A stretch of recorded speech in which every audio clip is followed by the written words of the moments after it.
Welcome everybody, welcome back, or welcome to Nain Shorts. Once again, not wearing any shorts.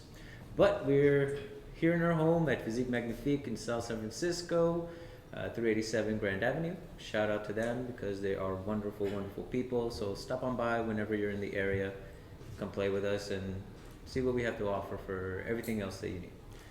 But today I really just wanted to share with you guys something that's recently come up because I've been thinking a lot about it, and I'm just kind of mulling my head and ideas about what I should do, shouldn't do, what would work, wouldn't work in a seminar. The idea of me possibly being one of the instructors at an upcoming seminar has come up, and now I'm wondering, what the hell am I going to teach? I know what I know, and I know it well, and it's designed for teaching individuals, but in a larger atmosphere, it's a lot more difficult to really gauge what level each individual is. And they could be very high in what they do, but have no experience with a stick or a knife. Those are the things that I do know. Blades I can work with, but ultimately, for me, it's about teaching the individual how to understand themselves. So how does that come across on a large venue?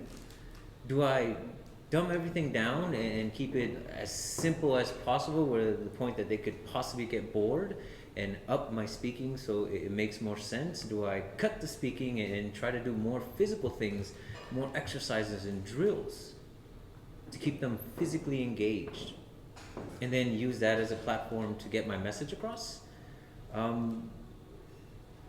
I don't know.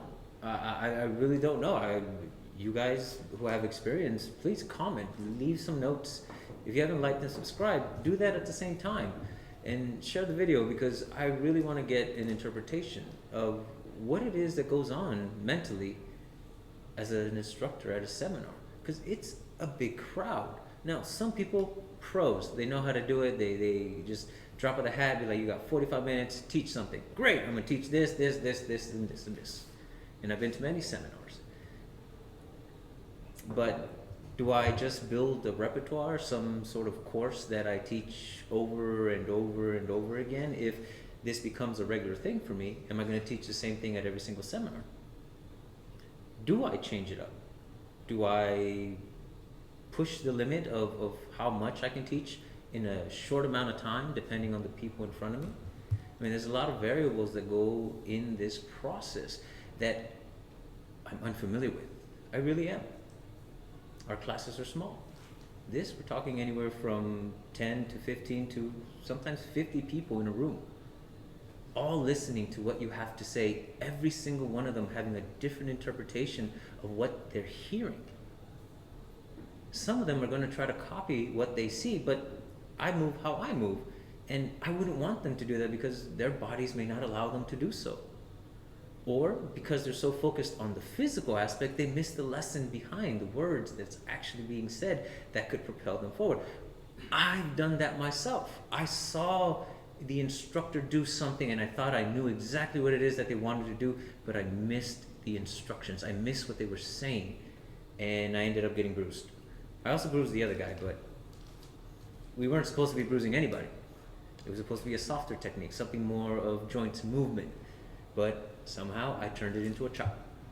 Yeah, it's early on in my career, but still, it's an embarrassing thing to say out loud, because we've talked about the aspect of being a student and the aspects of being an instructor, but in your own class, in your own environment.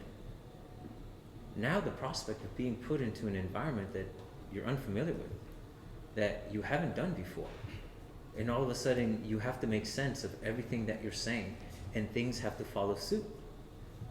You can't just throw in one thing and then all of a sudden start talking about something different. People are going to get lost.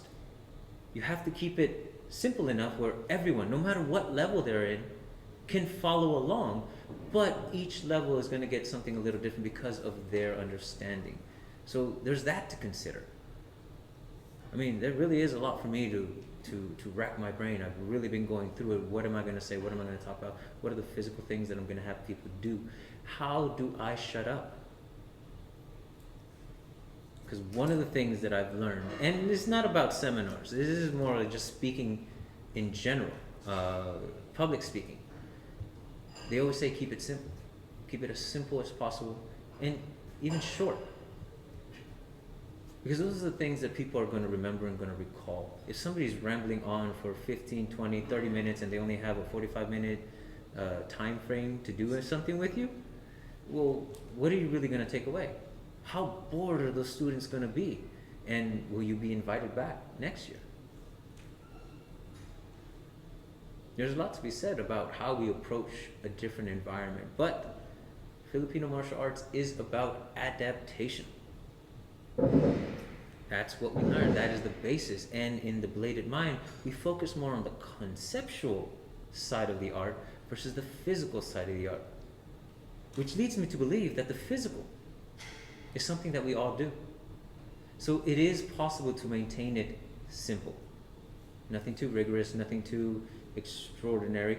But being said that it is that and nothing more, because it is going to be the vehicle by which I get across my points. All the ideas that I've talked about here on this show have all been born through my training. The physical stuff, the representation of it, is just one idea, one incarnation of what that thought really means. But it can go so much deeper.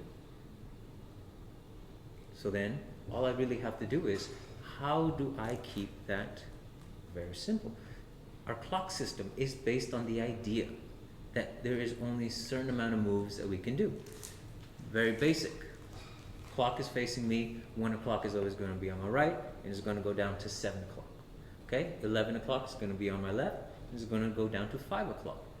Conversely, if I go to 5, it goes up to 11. If I go to 7, it goes up to 1. And then you have left to right and right to left, 3 o'clock and 9 o'clock. That's it. The reality behind that and the way that we teach it is that even though we start off with the clock being essentially my size, because I go the full length of the entirety, my center mass is the center of the clock, and the legs shoot out from there. But what if I focus that clock on just this little bit right here? It's the same moves, but they're no longer the full length of it. So then it would beg the question, why teach the full length if you only need it here? Well, because this could be a heavy strike with an impact weapon. Or it can be a cut from a bladed weapon, because blade orientation does play a part in it. So then the same motion, now you're chopping through something, through someone. And because we focus on the aspects of the tool itself, not for the sake of its use, but to refine this one movement that can become so many other things, whether they are cuts, whether they are impact weapons, whether it's a knife, a pen. Sure, there are other changes that happen along the way, and those are the things that then we use this tool to teach the concepts of, to get across to everyone. So then they, on themselves, have to put together when and where to use this idea. Because all it is just going right to left, top to bottom, left to right. And ultimately, that's all really the human body can do.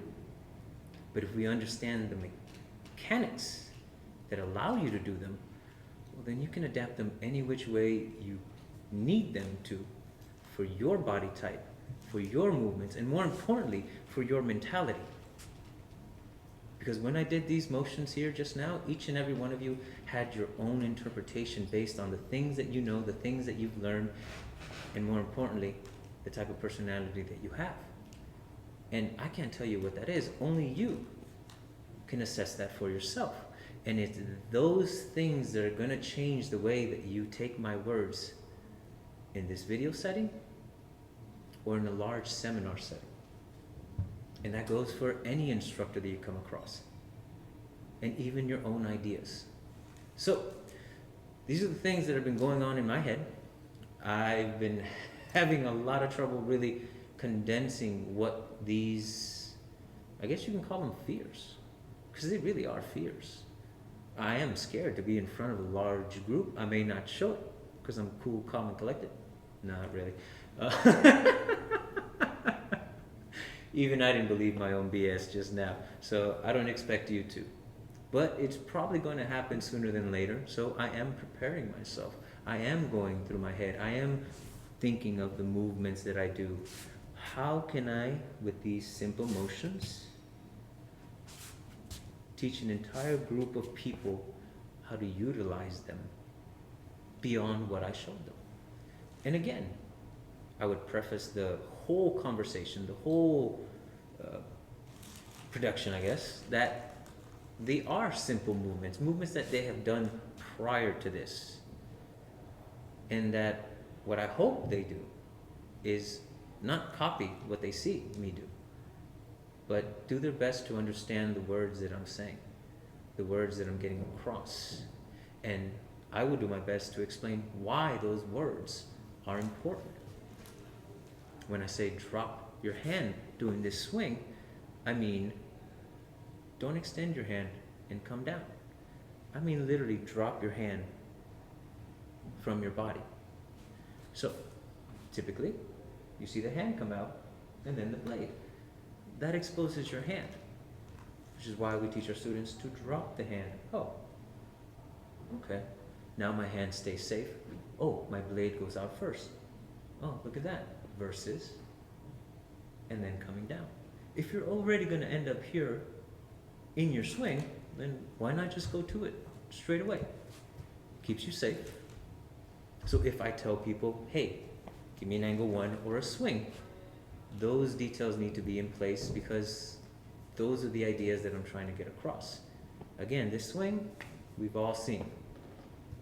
But it's how we go about doing it and how I go about sharing it that hopefully makes the difference, and my debut in a seminar goes well. So I'll let you know when that happens, and we'll go from there. But thank you very much for joining me. Thank you for listening. Like and subscribe if you haven't already. Share the video, and I hope I see you on the next one. Till then, 3, 2, 1, cut!